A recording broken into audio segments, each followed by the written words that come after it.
there's not a real estate coach that I've met that doesn't believe the teams will future his business. The Zillow's entire bet to their investors is the future is going to be on productivity and efficiency-based teams. Keller Williams is the fastest-growing brokerage firm in the country, and they teach teams. And every other advisory business in the world, banking, law, accounting, consulting, doctors, all work in teams. And so I just really urge you to evaluate seriously teams, and I think you're either in the future you're going to be a team or going to be competing against one, and do you really want to compete against a well-functioning team?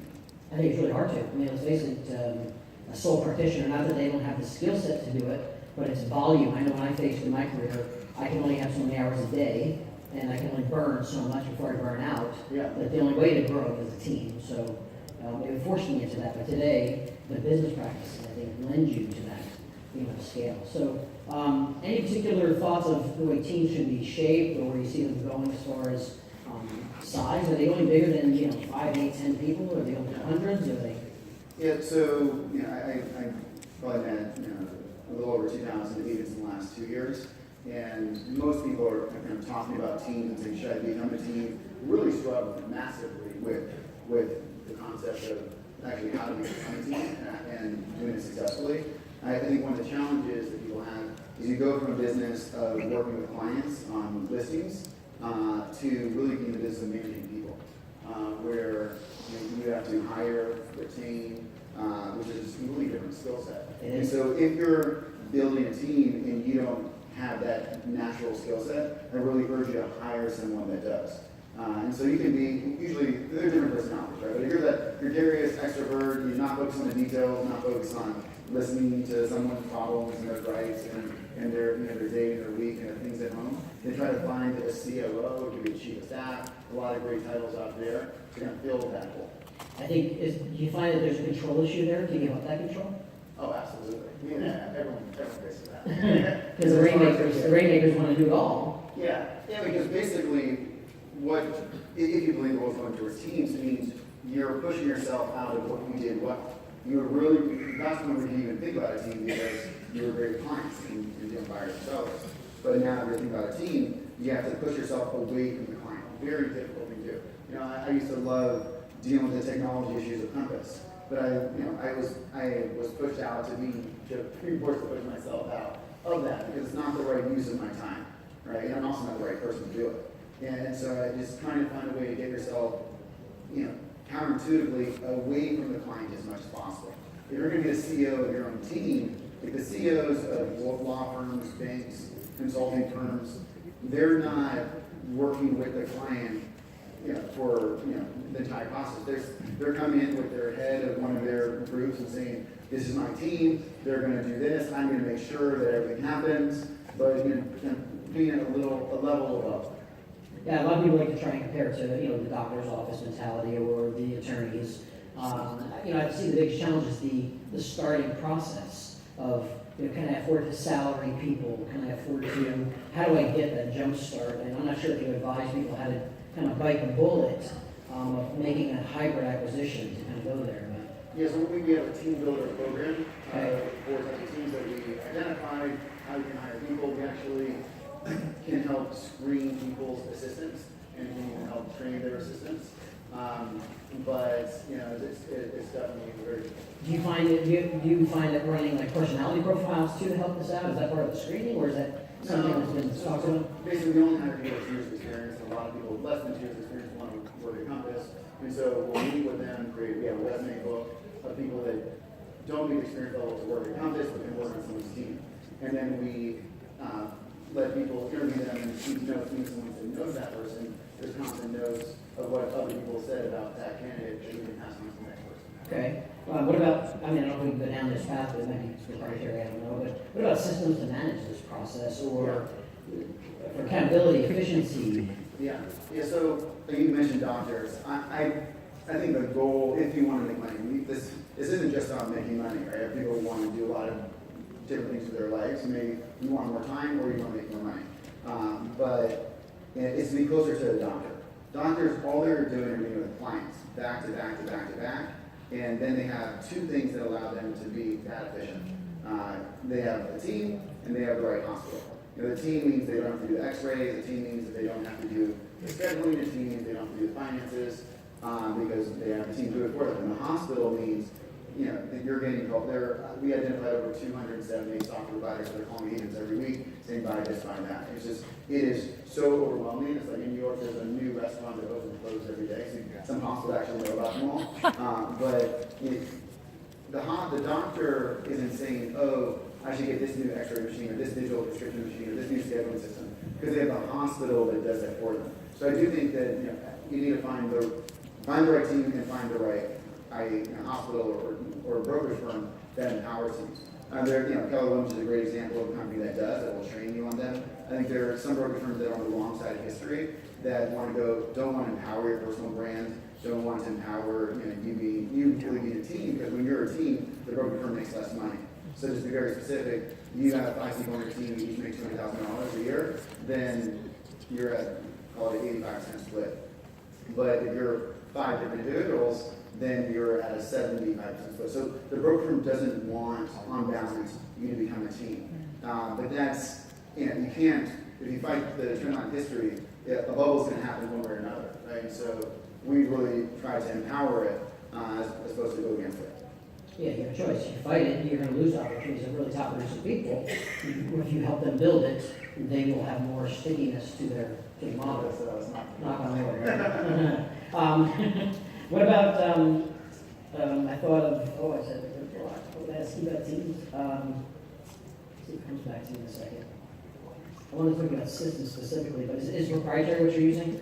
Yeah, so a lot of our software is built for teams, and increasingly so built for teams.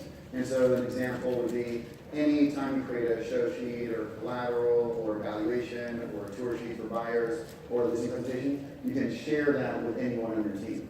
Just like think about Google Docs, where you can just invite anyone to your Google Docs experience you can comment on together. That's an example of how we're trying to be built for teams. Yes, I think one of the biggest challenges we're finding is there's teams that are built, but they don't talk to each other, the data's not there, and the challenge we find is when a teammate leaves, or if they leave or grow or whatever, all of their stuff they've done isn't really documented, and no one can pick up where they left off.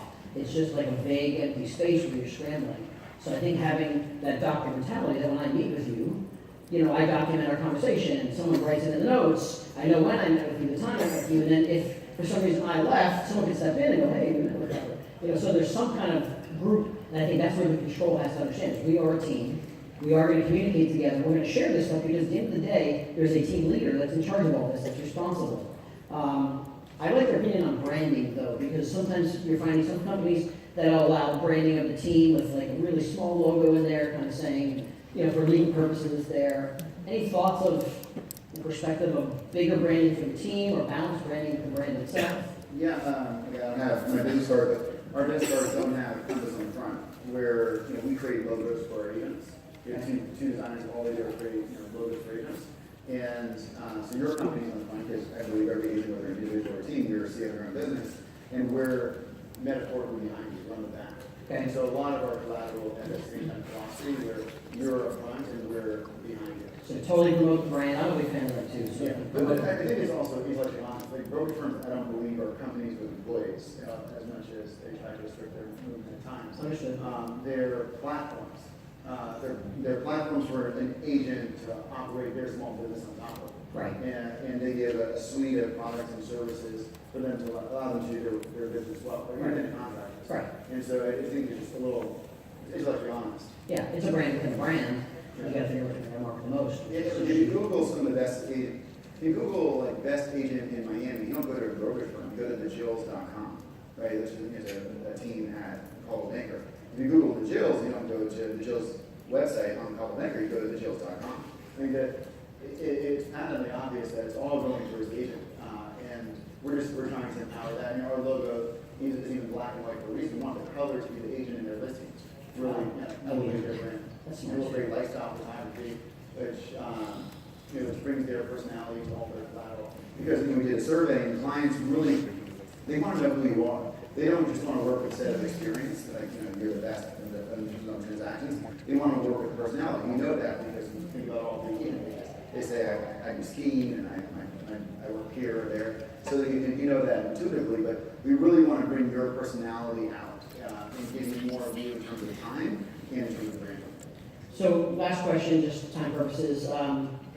Is there anything painting towards the future that you see happening, something futuristic on teams? Yeah, I think, I think that the future of brokerage is going to be splits are going to increase, and in that world, what is the agent's life going to look like, right? I think splits are going to increase because you're continuing to demand them, rightfully so on balance, given the value you have outside of brokerage versus in the brokerage, and this value is increasing, this value is not really moving as fast.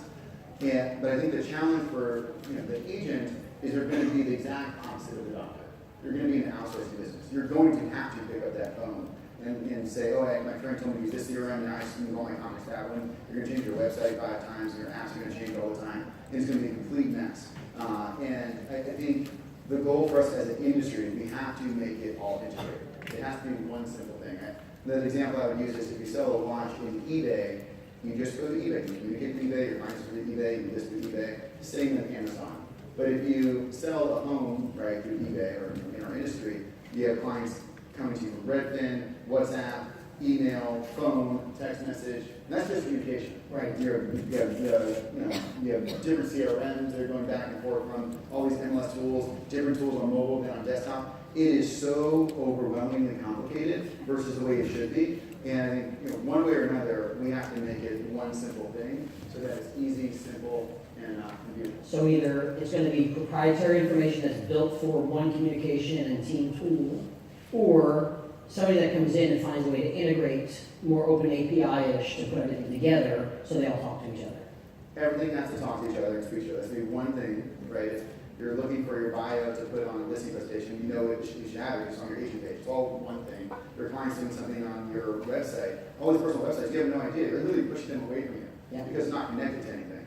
If they're on Redfin, there's nothing's connected. Sure. So connected, seamless, and complete. The challenge is it's a big, big problem. This isn't one simple thing. Today, the industry is doing a bunch of one things. We'll open house app over here, we'll CRM, but it's part of the CRM over there. And we just haven't had the capital and the people to really invest. The sentiment I share is there are Google engineers working for dog walkers right now. Like they're building dog walker apps because they believe dog walkers deserve better apps, I guess. Or people deserve dog walkers with better apps. And they built for taxi drivers. Right? Who would have ever thought 10 years ago that Google engineers would all leave and start creating an app for taxi drivers now, it's Uber. But they never really built at the highest level. The most talented engineers in the world haven't built for agents. And that's one of the reasons why it is where it is. But I think we have to collectively get to that right place. I totally agree. Listen, thank you so much for being here with us today. Robert,